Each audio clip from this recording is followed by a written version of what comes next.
आप जानते हैं, पूरे 14 साल के वनवास में लक्ष्मण ने एक सेकंड भी नींद नहीं ली।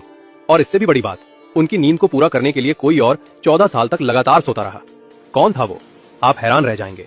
वनवास की पहली रात थी। भगवान राम और सीता गहरी नींद में थे, लेकिन लक्ष्मण की आंखें जाग रही थी। उन्हें लगा, यदि मैं सो जाऊं तो जंगल के खतरे मेरे भैया और भाभी को नुकसान पहुंचा सकते हैं।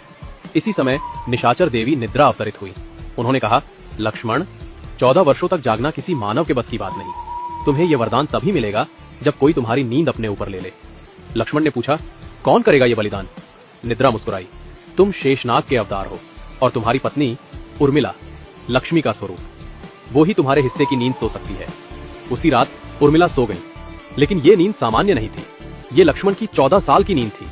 वे सोती रहीं और लक्ष्मण रात दर रात राम और सीता की रक्षा करते रहे। वनवास खत्म होने के बाद जब लक्ष्मण अयोध्या लौटे और उर्मिला को देखा, उनकी आंखें भर आई।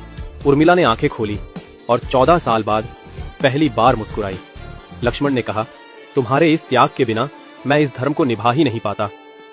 लोग राम सीता के प्रेम को याद रखते हैं, लेकिन बहुत कम लोग जानते हैं कि अयोध्या की सबसे महान प्रेम कहानी लक्ष्मण और उर्मिला की है, जहां एक ने 14 साल तक नींद त्याग दी और दूसरी ने 14 साल सिर्फ अपने पति के धर्म का साथ देने के लिए सोती रहीं।